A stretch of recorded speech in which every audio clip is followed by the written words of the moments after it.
Sering nggak sih pas dengar kata elektronika rasanya langsung minder, kayaknya itu dunia buat para jenius saja gitu.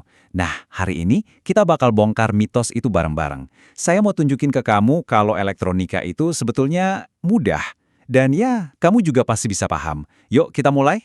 Kita sering banget dengar, katanya kita ini hidup di dunia elektronika. Tapi, apa itu beneran? Atau cuma omongan doang? Daripada nebak-nebak, mending kita buktiin aja yuk. Oke, coba kita main game cepat. Lihat sekeliling kamu sekarang juga. Di ruangan tempat kamu berada, coba hitung. Ada berapa banyak benda yang dicolok ke listrik, pakai baterai, punya remote, atau ada tombol-tombolnya. Mulai dari HP di tangan kamu, laptop, TV, charger, lampu meja, coba dihitung deh. Udah? Gimana? Kalau hitungan kamu lebih dari 10? Wah, selamat. Itu artinya kamu resmi jadi penduduk dunia elektronika. Tanpa kita sadar, kita emang dikelilingi banget sama yang namanya perangkat elektronik. Setiap hari, setiap saat. Oke, jadi kita udah sepakat nih kalau elektronika itu ada di mana-mana. Sekarang kita masuk ke pertanyaan dasar yang sering bikin bingung. Kamu pasti pernah dengar kan istilah teknik elektro sama teknik elektronika? Itu sama aja atau beda ya? Nah, bedanya itu ada di bahan yang mereka urusin. Gampangnya gini, teknik elektro itu fokusnya ke konduktor, kayak kabel tembaga yang jadi jalan tol buat listrik, sama isolator, kayak plastik pembungkus kabel yang jadi pagarnya. Nah, kalau teknik elektronika, dia mainnya di tengah-tengah sama bahan ajaib yang namanya semikonduktor. Bahan inilah yang jadi otaknya HP dan laptop kita. Tapi jangan khawatir, walaupun beda fokus, mereka tuh sebenarnya satu keluarga besar. Ibaratnya kakak adik lah. Jadi, waktu kamu belajar elektronika, otomatis kamu juga bakal nyentuh dasar-dasar ilmu elektro. Pondasinya sama, jadi nggak perlu takut buat mulai. Oke, beda elektro dan elektronika udah jelas. Sekarang kita nyelam lebih dalam lagi ke dunia elektronika. Di dalamnya itu ada dua kerajaan besar, analog dan digital. Apalagi tuh bedanya? Coba deh lihat dua gambar ini. Yang kiri gambarnya mulus, meliuk-liuk gitu kan? Bayangin itu kayak suara kamu, yang nadanya bisa naik turun dengan halus. Nah, sekarang lihat yang kanan. Bentuknya kaku, kotak-kotak, tegas banget. Ini lebih mirip saklar lampu, pilihannya cuma dua, nyala atau mati. Itulah gambaran paling dasar bedanya sinyal analog dan digital. Jadi, kalau dijelasin, sinyal analog itu sifatnya kontinu. Kayak jalanan landai, dia bisa punya nilai tak terhingga di antara dua titik. Beda banget sama sinyal digital, yang sifatnya diskrit. Dia itu kayak anak tangga. Kamu cuma bisa ada di satu pijakan tertentu. Nggak ada nilai di antara. Pilihannya ya cuma 0 atau 1. Terus, kenapa ya sekarang apa-apa serba digital? Ya karena ini, bikin semuanya jadi lebih ngebut, lebih kecil, lebih irit baterai, lebih gampang di-upgrade, dan ujung-ujungnya lebih murah. Ini nih alasan kenapa HP kita makin canggih tiap tahun. Tapi ingat ya, analog itu belum mati loh. Dunia nyata kita ini kan analog.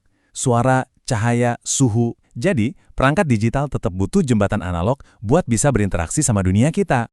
Oke, kita udah ngobrolin apa itu elektronika. Sekarang kita masuk ke bagian yang paling praktis. Gimana cara belajarnya biar efektif dan kepala nggak pusing duluan? Anggap aja belajar elektronika itu kayak mau belajar surfing.